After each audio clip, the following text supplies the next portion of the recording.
रामायण में पुष्पक विमान तो आपने देखा ही होगा और अब नमित मल्होत्रा की अपकमिंग रामायण में इसे जिस तरह से विजुअलाइज किया गया है ऑनेस्टली काफी इंसेन है।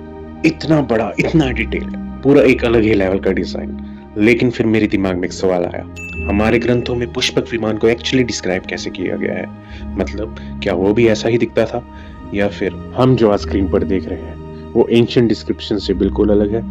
तो मैंने सोचा क्यों ना आज किसी थ्योरी या स्पेकुलेशन की बात ही ना करें, सीधा चलते हैं रामायण की उन डिस्क्रिप्शंस पर और देखते हैं कि पुष्पक विमान के बारे में एक्चुअली क्या लिखा गया है।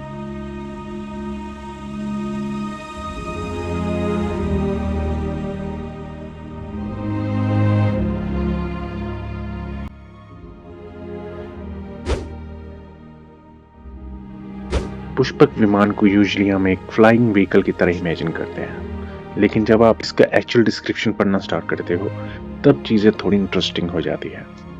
वाल्मीकि रामायण में पुष्पक विमान को जो डिस्क्रिप्शन मिलता है उसमें सोने के स्तंभ, कीमती रत्न, मोती, सोने की सीढ़ियां, ऊंचे प्लेटफॉर्म्स और कई तरह की डेकोरेशन का जिक्र है। टेक्स्ट को पढ़ते हुए इसकी इमेज किसी छोटे फ्लाइंग व्हीकल की नहीं बनती, एक पूरे फ्लाइंग पैलेस की इमेज बनने लगती है। हालांकि सिनेमा में पुष्पक विमान की इंटरप्रिटेशन कुछ अलग भी रही है।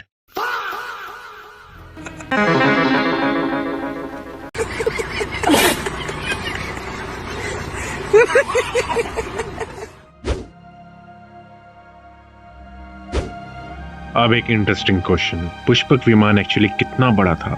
अब प्रॉब्लम यह है कि रामायण हमें इसका कोई एग्जैक्ट मेजरमेंट नहीं देता, लेकिन इसका स्केल समझने के लिए टेक्स्ट एक बहुत इंटरेस्टिंग कंपैरिजन देता है। यहाँ पुष्पक विमान की कुछ स्ट्रक्चर को मेरू और मंदारा जैसे डिस्क्राइब किया गया है और उन्हें ऐसा बताया गया है जैसे वो आसमान को टच कर रहे हो। अगर आप सोच रहे हो माउंट मेरू होता क्या है, इंडियन माइथोलॉजी और ट्रेडिशनल कॉस्मोलॉजी में मेरू कोई नॉर्मल माउंटेन नहीं है। इसे एक कॉस्मिक माउंटेन माना गया है, एक ऐसा डिवाइन माउंटेन जो ट्रेडिशनल इंडियन कॉस्मोलॉजी में यूनिवर्स के सेंट्रल एक्सिस से एसोसिएटेड है। मतलब ये कोई नॉर्मल हिल या हिमालयन पीक वाली कंपैरिजन नहीं है। मेरू एक कंप्लीटली डिफरेंट स्केल का कॉन्सेप्ट है, एक कॉस्मिक माउंटेन। तो जब पुष्पक विमान को मेरू के कंपैरिजन में डिस्क्राइब किया जाता है, इसका मतलब ये नहीं है कि हम सिंपली बोल दें पुष्पक विमान एक्जैक्टली माउंट मेरू जितना बड़ा है, क्योंकि टेक्स्ट हमें कोई एग्जैक्ट मेजरमेंट नहीं देता। ये एक कंपैरिजन है एक ऐसी चीज से जो इंडियन माइथोलॉजी में एक्स्ट्रा ऑर्डिनरी स्केल और इंपॉर्टेंस रखती है। तो एग्जैक्ट साइज हम शायद कभी नहीं जान पाएंगे, लेकिन एक बात समझ आती है, पुष्पक विमान की इमेजिनेशन कोई छोटी मोटी फ्लाइंग मशीन जैसी नहीं थी। इसका स्केल समझने के लिए भी रेफरेंस एक ऑर्डिनरी माउंटेन का नहीं, माउंट मेरू का लिया जाता है।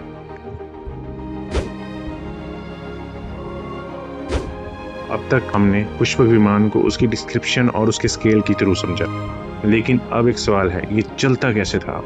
यहाँ स्टोरी थोड़ी डिफरेंट हो जाती है, क्योंकि वाल्मीकि रामायण हमें इसका कोई इंजन नहीं बताती, ना फ्यूल का कोई मेंशन, ना कोई मशीन का डिस्क्रिप्शन, ना ही कोई ऐसा सिस्टम जिसे देखकर हम आज के एयरक्राफ्ट से इसे कंपेयर कर सकें।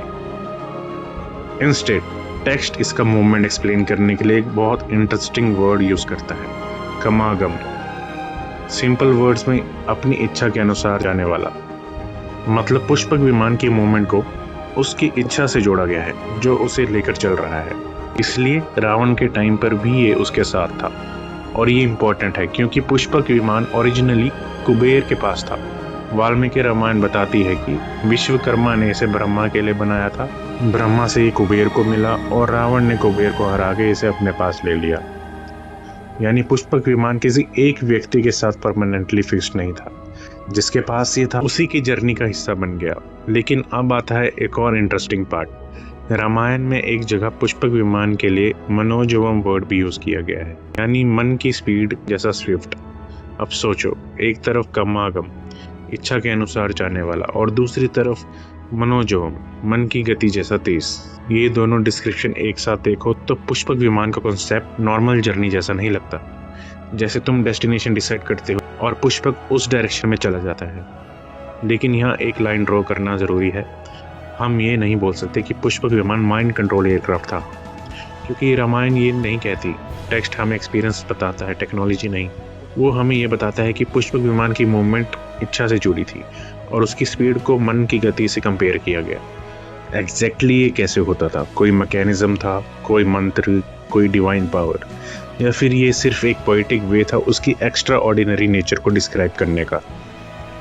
टेक्स्ट इसका क्लियर आंसर नहीं देता, और शायद यही इस स्टोरी का सबसे इंटरेस्टिंग पार्ट है, क्योंकि जब हम पुष्पक विमान को समझने की कोशिश करते हैं तो हमें मॉडर्न टेक्नोलॉजी का आंसर नहीं मिलता है एक डिवाइन ऑब्जेक्ट का डिस्क्रिप्शन, एक ऐसी चीज़ जो अपनी इच्छा के अनुसार चलती है, जिसकी स्पीड को मन से कंपेयर किया गया है और जो नॉर्मल दुनिया के रूल से थोड़ी अलग सी नज़र आती है।